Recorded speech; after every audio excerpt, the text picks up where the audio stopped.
What's up, guys? Hope you guys are having a great day today, and welcome back for another episode of the Matthew Spositi program, where we talk about entrepreneurship, financial freedom, and economics. So today I was going through an article, and I was reading it from the New York Times. It was titled, "Stocks Fall as Data Shows Extent of Economic Damage." And really, it's just talking about how, the market has been kind of going up in the past couple of weeks, and how the market kind of started rolling over again. It had a downturn today because a lot of bad news, a lot of data is coming out on sales, manufacturing, particularly in sales. The Commerce Department said that retail sales in March dropped 8.7% as consumers were forced to stay home. And the Federal Reserve said industrial production and manufacturing output in the United States fell by the most since 1946. Well, not really all that surprising, considering that a lot of state and local governments and national governments have freaking locked up the economy. What'd you think was going to happen? You think people are going to be consuming and buying cars and a whole bunch of crap when you force everyone to stay home and you deem certain businesses non-essential? Of course they're going to fall. I mean, people are not going into retail stores. They're not going to malls. They're not going to, to be honest, they were kind of hurting for business anyways because of companies like Amazon and a whole host of, e-commerce sites and stuff like that. But still, people aren't going to get out when you're telling them that they need to stay inside, because if they don't, they're going to catch a virus and die. And people aren't going to be getting out and going and shopping at places that you deem non-essential, which, by the way, is completely subjective, purely based on these bureaucrats and what they think is essential or non-essential. I will tell you this. In economics, there's no such thing as a non-essential business. No such thing. You may think that there are certain businesses that are more important than others, but in the grand scheme of things, when you look at economics, there is no such thing as a non-essential business or industry. All businesses and all industries are essential. They all serve a purpose, even if that purpose is to make one feel good about themselves, okay? If it's keeping up morale. So whether you're going to the movies or a hair salon or a nail salon, or maybe you're going to a retail store and you're buying stuff, at, your local mall, your Macy's, or whatever kind of store you got near yourself. These are essential businesses. They make you feel good about yourself. You go off and you buy. I don't know about you guys, but I haven't been able to go off and, I'm not a big spender. I don't go off and I buy a lot of clothes. My wife and I, we manage our finances pretty tight for the most part, but every now and then we'll loosen the reins a little bit. We'll have some fun. And I'm not a massive spender, right? I don't go off and say, I just gotta go have the latest shoes, guys. Just gotta get the latest shoes.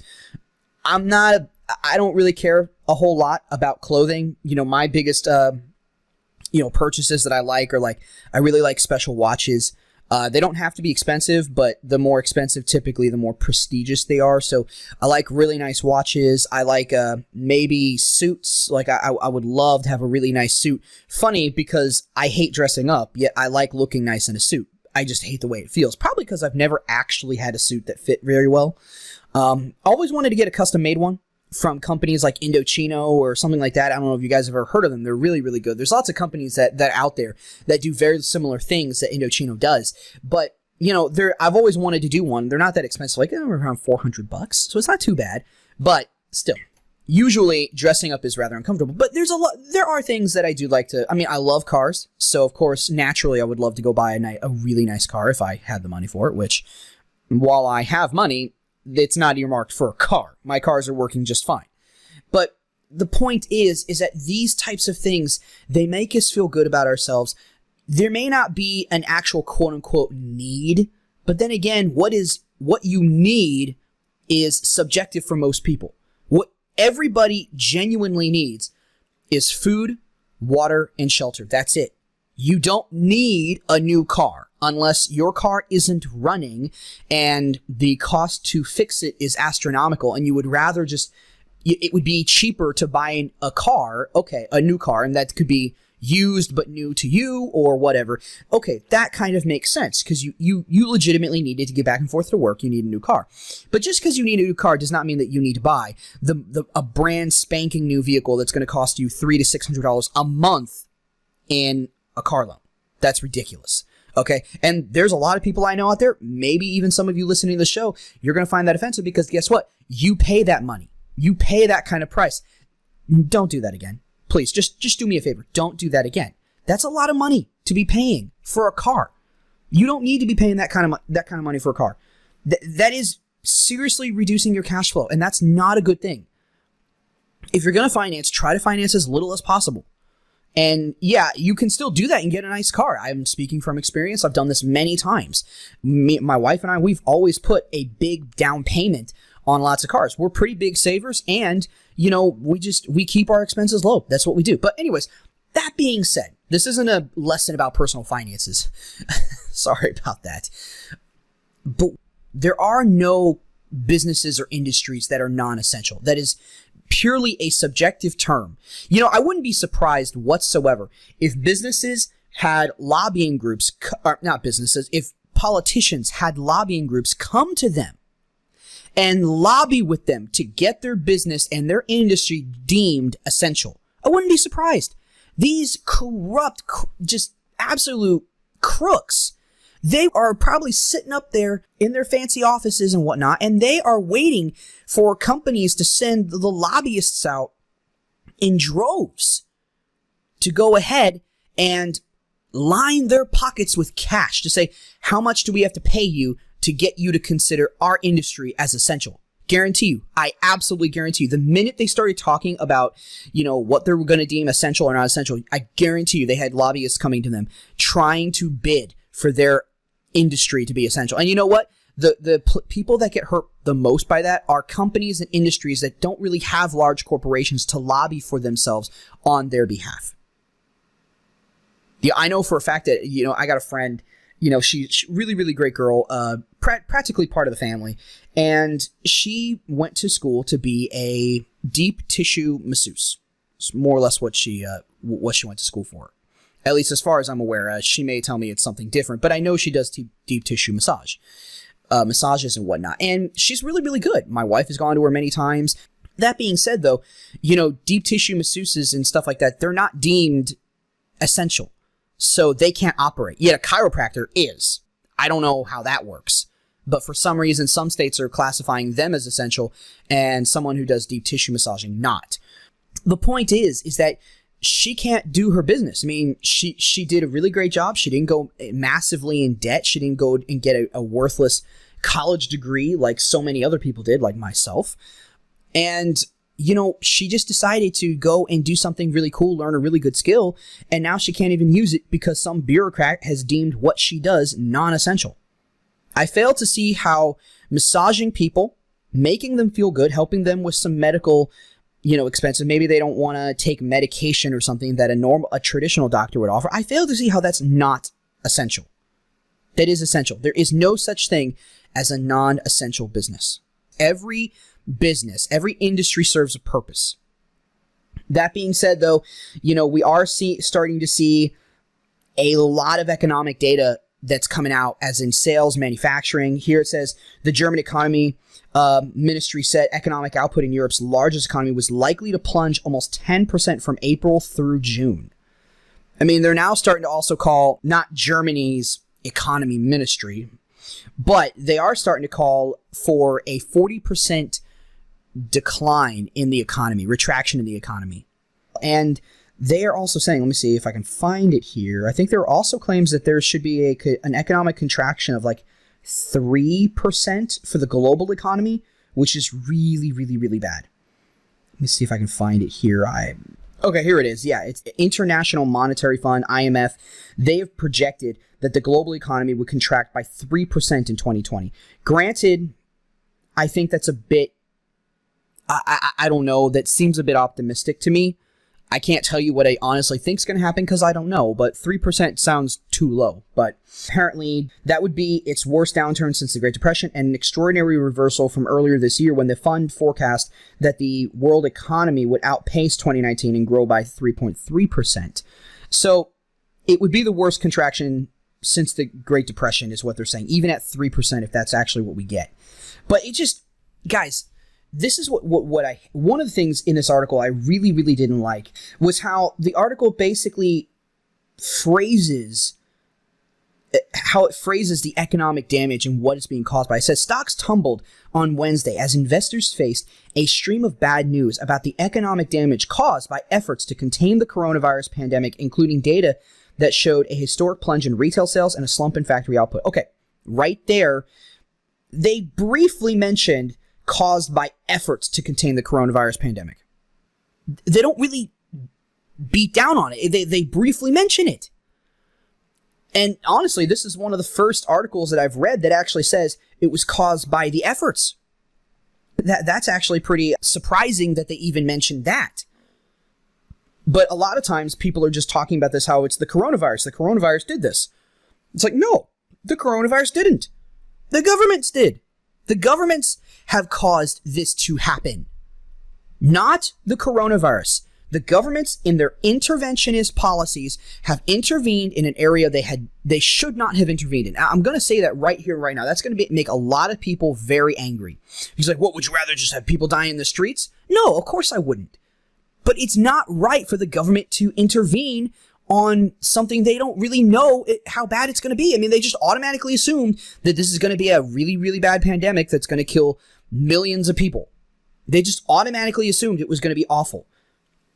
But in the end, they don't really know. They started to lock everything up just based off mathematical modeling. And I've said this before, guys, mathematical modeling is not a sound science. It's very subjective. Very subjective. And yet they're causing this. Now, a lot of people may say, well, but there was going to be a decline in the market anyways, because there probably would have been a contraction in demand due to the virus and people not wanting to get out. Okay, fair enough, yes. The majority of people were actually already self-isolating before the government came out with a lot of its regulations. So that's a fair point, that perhaps an economic collapse would have occurred anyways. A recession would have happened. But again, we don't really know if that would have happened or not. We don't really know how much people would have isolated had the government not closed up businesses.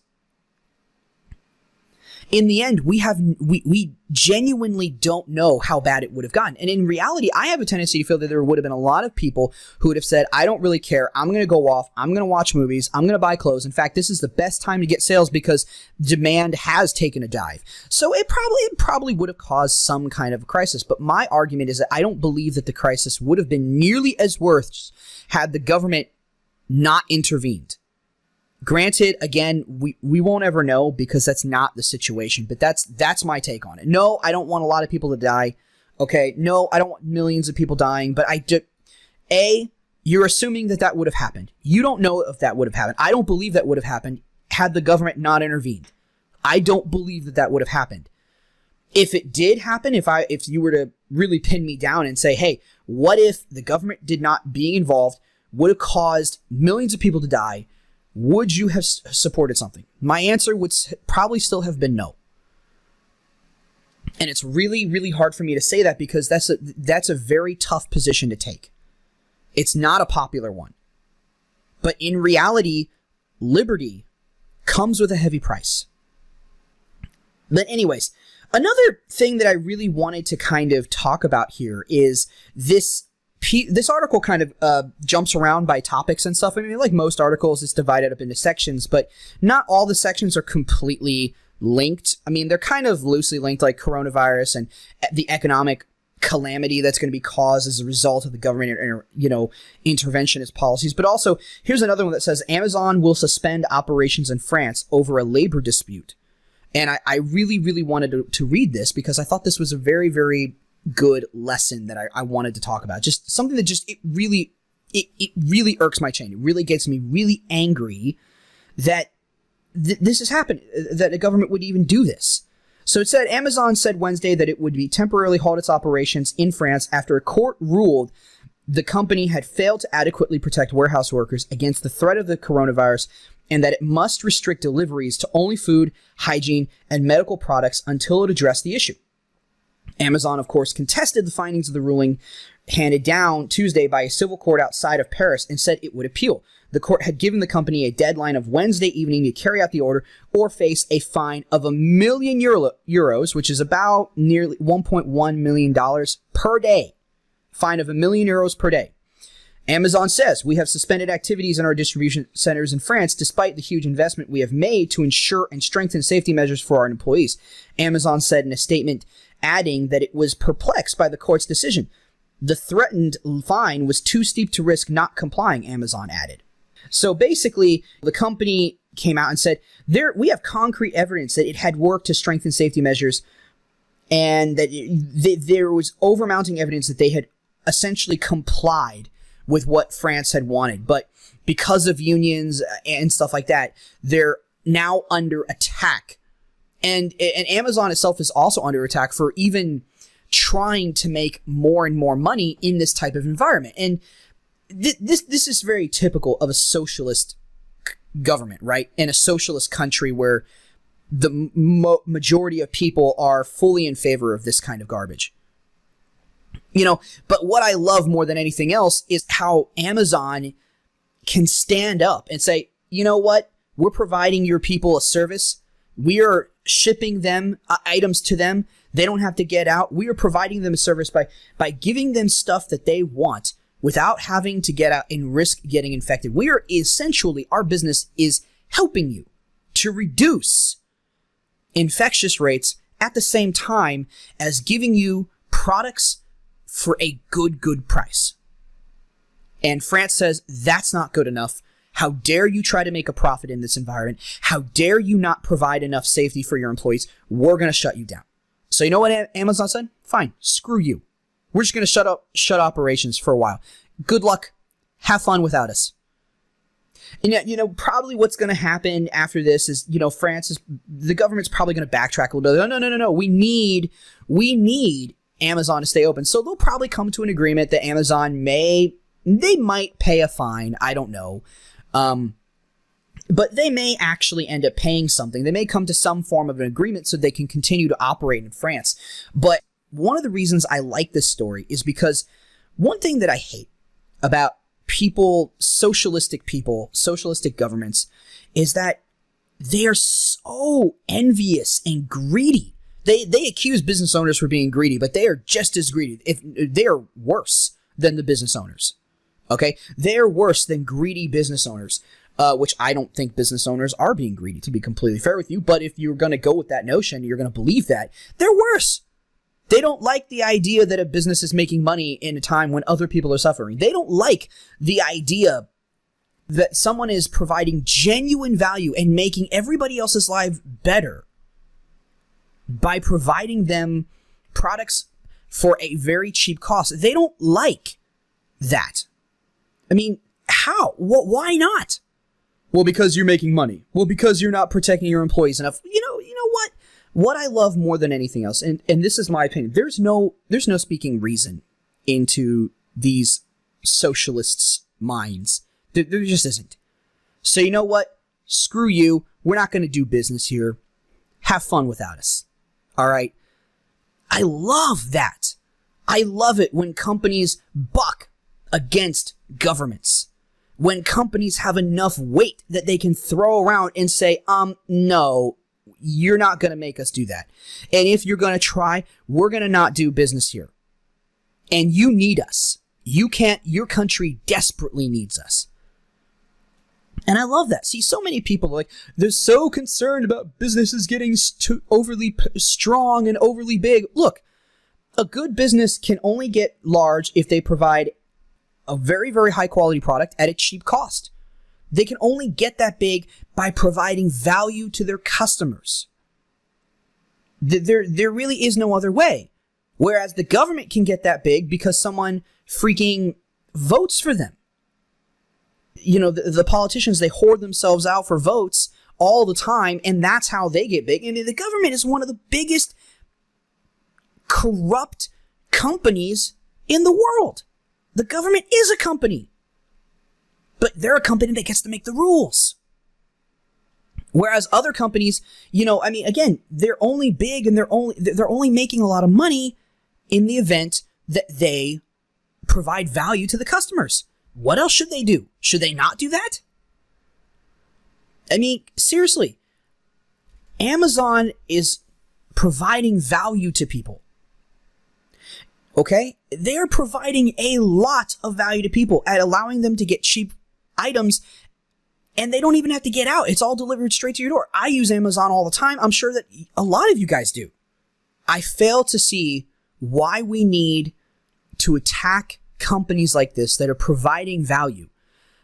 I mean, so what the government of France is essentially saying is that we would rather you lay off all the people that work for you in our country. And we would rather those people be miserable, and we'd rather them be dependent on us, the government, for a handout than make money with you. We'd rather our people suffer than allow them to make a life for themselves by working hard, by making money. That's essentially what France is saying. This is absurd. Again, this is the type of mentality that's coming to America. It's already here, but it's constantly growing here. And it's just such a sad thing to see. Look, first let's tackle the idea that government is somehow more benevolent than businesses. Government taxes people for the services that it provides. It doesn't produce. It only steals. I believe that taxation is theft. So all government can do is tell you you can and cannot do stuff and steal your money to provide things with stolen money. That's all the government does. They don't provide value in the way that businesses do. And a lot of people are like, well, Matthew, what about public roads and stuff like that? Well, first of all, public roads are largely done by state and local governments, usually by cities. And in the end, I mean, look, the government steals money from the economy, from everybody else in order to do those things. So no, it's not providing value, because how many jobs are not created because the government took it to use it for something that they deemed was more important? How many businesses were not created? How much wealth and prosperity was destroyed by the theft of money from the private market to be used for something the government deemed special? Nobody knows. You don't ever get to see the jobs and the businesses that aren't created. You don't ever get to see the prosperity that is created because of new technologies or things that are prevented to come from the market. I mean, again, that's another question too. How many new technologies never got created because the government's taking money from people? We're never going to know. We're not going to know unless it stops. The government does not produce. They can only steal and redistribute what others have earned. So now that that's out of the way, let's go ahead and handle the argument of why is it not wrong for people to make money in a terrible situation like we find ourselves in today? A lot of people think, oh, you're selling stuff and you're really making, how dare you make a profit when people are suffering? And because I'm suffering, I think that everyone else should be suffering too. This is, without a doubt, an idiot's response to the situation. This is a person who is envious. This is a person who is greedy and just angry at everything. But there are lots of people that claim this stuff and clamor for this kind of stuff all the time. Even in times when everyone's good, even when no one's suffering, they always clamor for, how dare you make a profit? How dare you? You know what? How dare you for coming out and saying and accusing me? You make money, what, this pundit, this political talking head at some kind of news, you make money by peddling fear and by peddling this ideology that just pits everybody against each other. You make money by dividing the country, by sticking one person against the other, whether it's dividing us on race, gender, whatever it is, economics, whether you're a middle class or lower class or upper class, whatever. You make money by being a rabble rouser, essentially. Isn't that true? They make money by causing discord, by getting people fighting, by getting people angry. How dare you come to someone who's trying to improve his life or her life by making other people's lives better? Which is essentially what business is. Now, granted, I don't condone the corrupt corporation, the corrupt businesses that are screwing people over. Okay? and they're really not providing value. They're just kind of giving you the feeling that they're providing value, all for the sake of taking your money, and really what they're offering is crap. But in a free market, competition's going to kill those guys off in the first anyways. Competition's going to do away with that. We don't really have a free market now, and a lot of times big corporations lobby with government to enact regulations that keep competition away from them and away from their industry. And this is really more of an issue with government, not so much an issue with businesses. Businesses wouldn't do this if the government wasn't big enough and didn't have enough power to enact these kind of laws in the first place. We, as a society, have allowed government to become big. In fact, we've wanted it. We've even asked for it. It's really our fault that the system is the way that it is.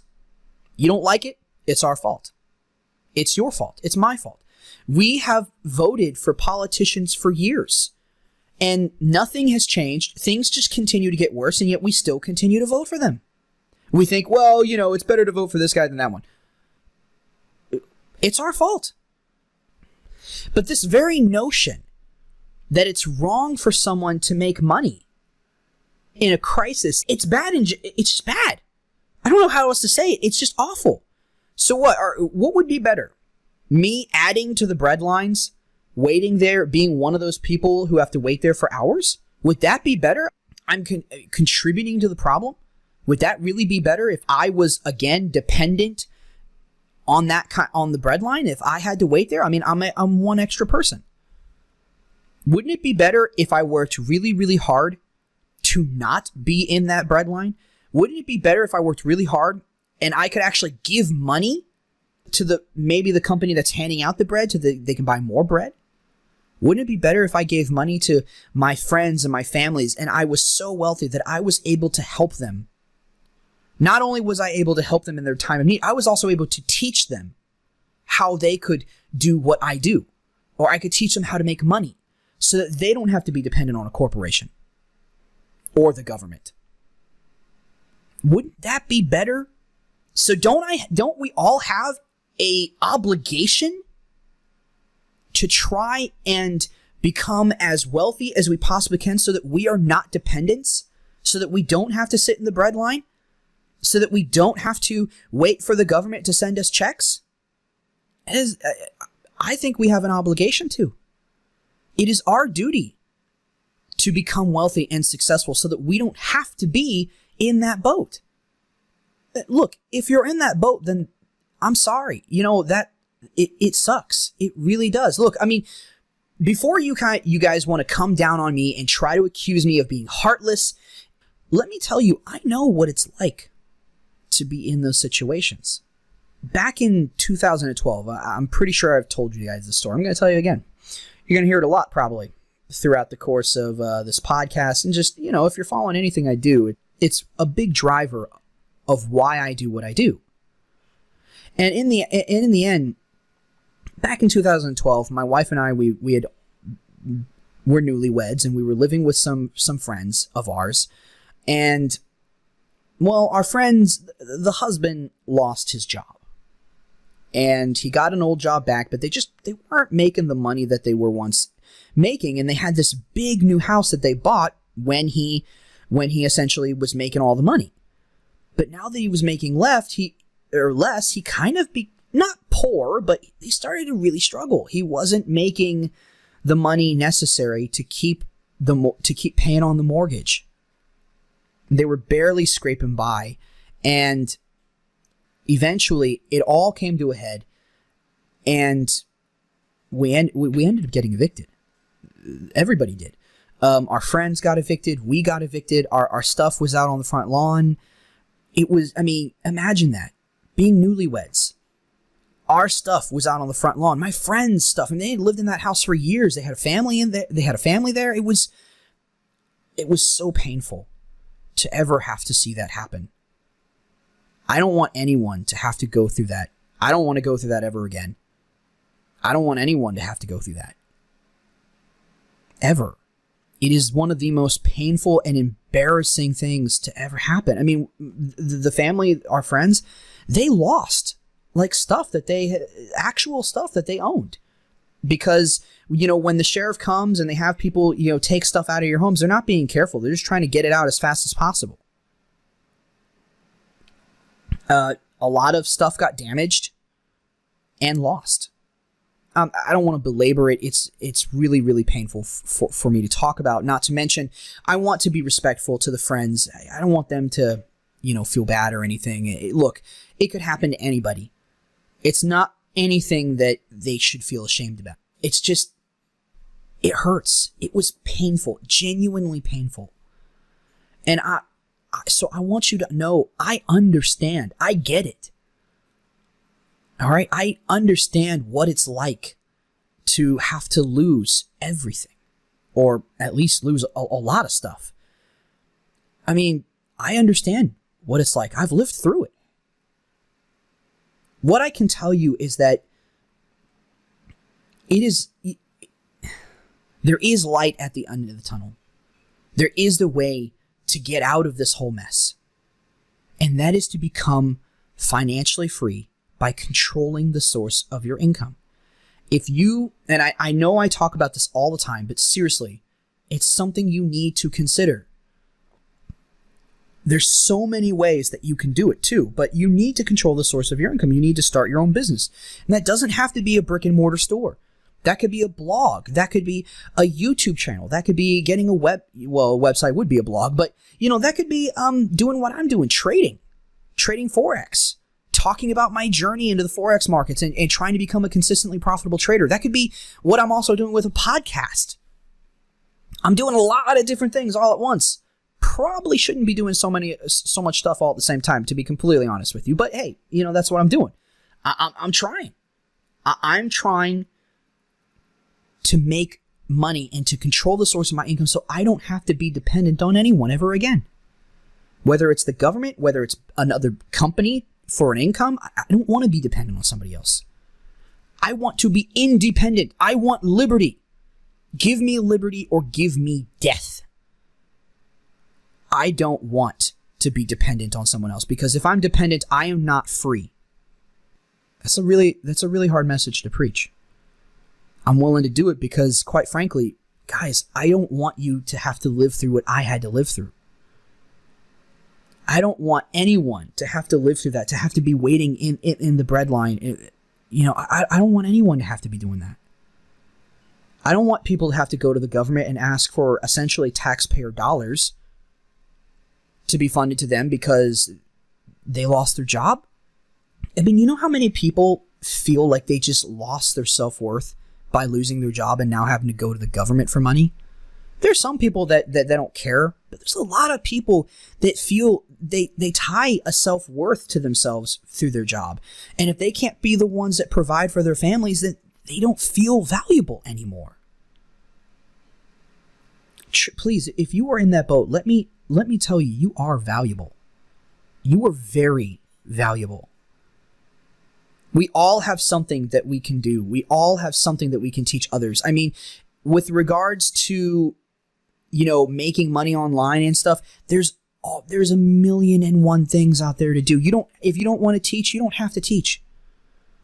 You can literally do retail arbitraging. You can go to stores, buy products that are on discount, sell them on Amazon for a profit. You could do that. There's tons of people doing that. Although I'd imagine it's a little difficult now that Amazon is locking up.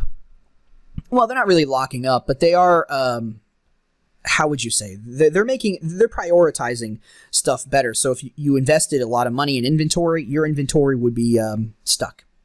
Actually, I have a little bit of experience with this because I attempted it, but I don't have experience with this situation. Luckily, I sold off all my inventory before all this happened, and I kind of got out of the game for a different reason. I honestly didn't have time to put into finding the items that I wanted to, that were good items to sell, but we can talk about that in another episode. You can do Forex trading, stock trading, options trading, futures trading. These are all different markets that, as long as you know the skill of trading, you can trade. You don't have to sell a product to anybody. Granted, you need money to make money, so that is true. In the Forex market, if you're not, as long as you're not taking ridiculous amounts of risk, You really do need a sizable account, and you need to be contributing money to that account to constantly grow it before you could live off your trading. Trading isn't exactly a consistent income, so you do need a very large account. Now, I will say this.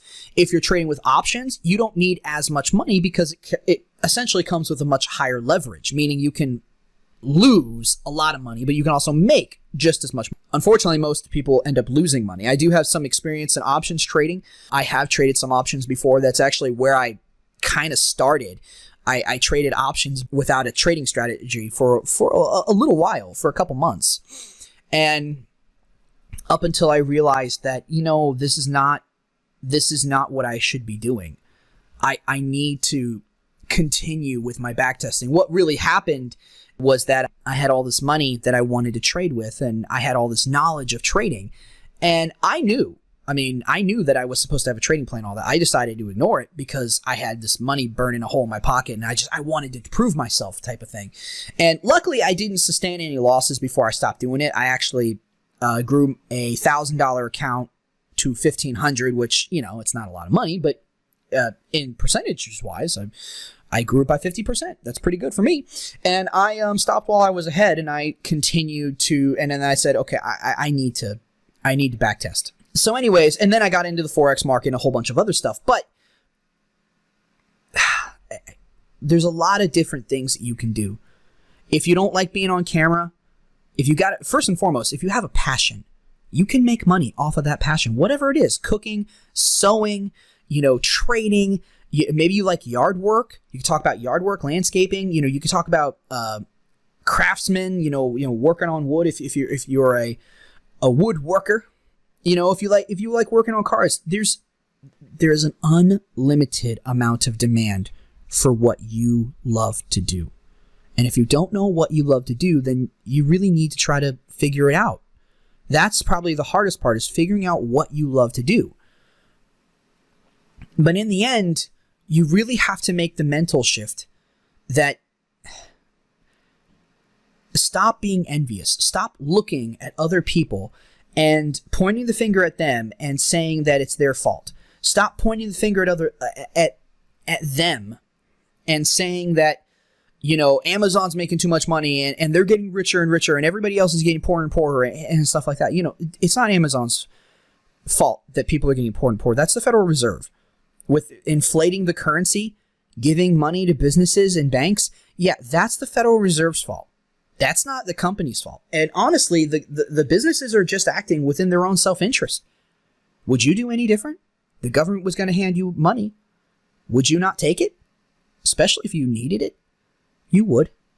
We all would. Let's be honest. I would. Whether I would probably feel shameful doing it, but I would do it anyways because you're handing me free money. You're handing me free money. As much as I disagree with it because I know the consequences of it all, on the society as a whole, what am I supposed to do? Burn it? You want me to burn it? You want me to send it back? The businesses are just acting in their own self-interest in the same way that we all are. And, that's another thing too. We need to stop talking about businesses as if they are mindless, cold-hearted entities. Businesses are nothing but people. It's a bunch of people coming together to provide value to somebody else. That's what a business is. And in the end, a business is just people trying to make it in the world.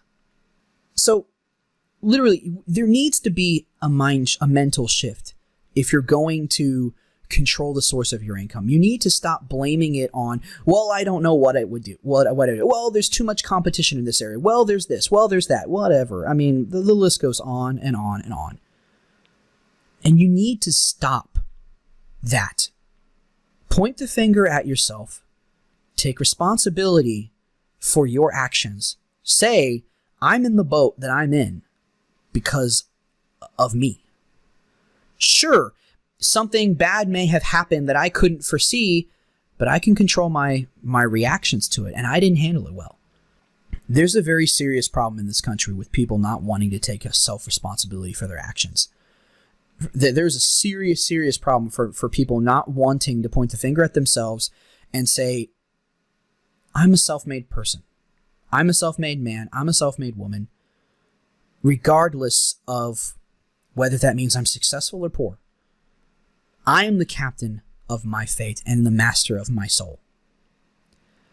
And if you're ever intending to do any kind of entrepreneurial venture or trading or anything, if you're going to try to control the source of your income, you need to take responsibility for your actions. I'm sure everyone has some. I'm not trying to say that there are situations that have occurred that are totally your fault. No, sometimes bad things just happen, and, there's not a lot that you could do to avoid it. Sometimes stuff just happens. I mean, if a freaking car hits you and you were totally obeying the law and the car was not, is that your fault? No, it's not really. But that wouldn't really be your fault in that case, right? I mean, there are some situations out there that are not your fault, but we need to take responsibility for our actions. Regardless of what happens, no, there are things out there that we can't control that happen to us. And that is not our fault, but it's our fault with how we react. And our reaction can make all the difference in the world.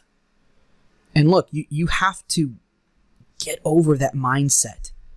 If you're going to ever achieve anything, if you're just going to blame everything on someone else or on something else, and you're never going to take responsibility for your life, then you're never going to get anywhere. I'm going to be honest, you're never going to get anywhere. You're not going to become successful. Just isn't going to happen. Take responsibility. Become financially free. And controlling the source of your income. There is hope. You have value. You have a ton of value to offer. You just got to be brave and get out there. It's not easy work, guys. Guys, I hate the work. It sucks. It's a massive amount of work. I'm not going to lie to you. It is a ton of work. All right? I mean, I hate working hard. I hate doing tons of work. I just don't like it. All right? I'm a procrastinator. I'm an average day guy. But I'm making it work. I'm trying my best. And I'm going to. I know that if I continue down this path, if I continue in this direction, I'm going to get there. But I got to do the work that is painful to do, because it's always painful to work than it is to, watch TV or enjoy entertainment or hang out with our families. Those things are fun. It's painful to actually do work. And I hate it. But you know what? It's necessary. It's absolutely necessary. So I'm going to do it. Because in the end, I know that what I'm working for is more valuable and is worth the pain. So I'm going to continue to try. I'm going to come here. I'm going to be producing episodes as much as I possibly can. Of course, I try every week. I can't really commit to a schedule, as y'all well know. But hey, I'm going to do my best. And hey, if you guys are out there and you really don't know what you want to do with your life, and you genuinely don't have a hobby or anything of the sort that you're interested in, I would highly recommend that you go to Skillshare.com and you would sign up. And there's tons of courses out there that can teach you anything from copywriting to how to fly drones to sewing to, internet marketing, graphic design work. I'm pretty sure there's even trading courses on there. Guys, there's a ton of stuff. It's only like $100 for an entire year. It's really, really cheap. And of course, yes, I am an affiliate. I do have an affiliate link that I'm going to be putting in the description below. If you guys are interested in that, please check it out. I would greatly appreciate it if you like what I'm doing here. Consider contributing by signing up for these services. I mean, I have it. I love it. I've used it for lots of things. I've used it for website design. I've used it for YouTube advertisements and stuff like that. And I'm probably going to continue to use it. It's a massive source of education and knowledge, and it's dirt cheap. There's really no reason to not do it. So guys, you know, if you're interested in that, go check it out. And hey, if you guys use any affiliate links that I put down there, to help support me and to help contribute to what I'm doing, I really have to say thank you. I mean, not just I have to say, I want to say thank you. It's a huge compliment that you guys like what I'm doing enough to where you'd want to contribute to me. That is the nicest thing you could ever say or ever do. I mean, thank you so much. I'm only here because you guys love my stuff, because you guys keep wanting me to come back. I'm here because of you. And what I want for you is to become financially free and to control the source of your income so you can live a truly free and liberating life, a life of prosperity where you don't have to worry about recessions. All right, guys. Well, hey, that wraps up today's episode. Hope you guys enjoyed it. If you haven't already, go back and listen to the other episodes. And, hey, share the show with a friend. If you think that there's anybody out there that's going to really, really enjoy listening to the show, please introduce it to them. There are people that need to hear this message. They need to hear it. So please share the show. Don't forget to subscribe. If you do all that, I'll be back. I'll see you guys in the next episode. Remember, know the risks, plan accordingly, and have a great day.